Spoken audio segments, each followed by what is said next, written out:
what you faced here is a serious terrorist attack. It's not some amateurs using crude devices, local explosives. It's a sophisticated terrorist attack by some, I would imagine, international gang that is operating across our country. And the device itself was so sophisticated, and they have access to every sophisticated manner of communication.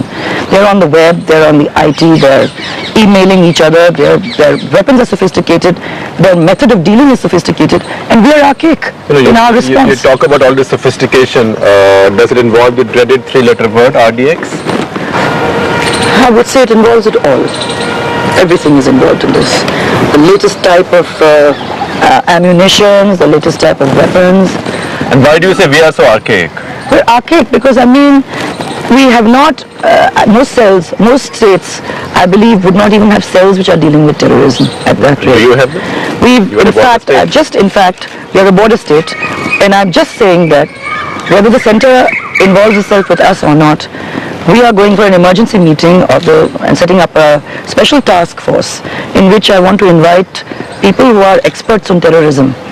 And by the 19th itself, we will have our first meeting. Also, this committee you are setting up of experts on how to deal with terrorism is unconventional. Normally, wouldn't you have just gone to the Home Ministry and Government of India and said, look, you've got the IB, RAW, CBI, etc., etc., etc., all the impressive acronyms of Delhi, of the security establishment, come and help us. Are you going beyond them to seek help, and is there a reason for that? You know, this kind of thing has been repeated in NDC meetings and security meetings, which they have maybe once in a year. By us, letters have been written by us, but I really believe that we can't afford to wait anymore. The response time is so slow, and we can't afford it. People can't afford it. I'll give you an example. For example, on the deportation and of the Bangladeshi nationals that are finding their way into Rajasthan, we've written letters to them many, many times. We got a response in June. We wrote to them in June 2007 to say, look, we need to do something about this. We got a reply back from them to say that, well, you know, why don't you just collect them and put them into transit camp somewhere? You mean collect all the Bangladeshis collect them and put them into a transit camp? Did they wrote to you? Look after them. Yes. They formally wrote to you? They wrote to us. The Home Ministry? Yes. To say you go ahead. You can set up your own Guantanamo Bay. Something like that.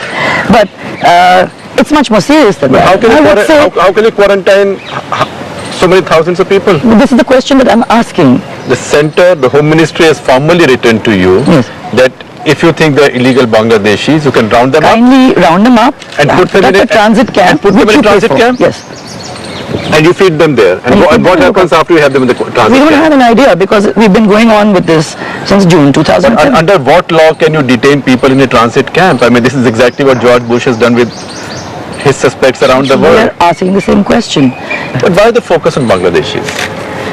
Because there is a lot of illegal activity that has taken place there.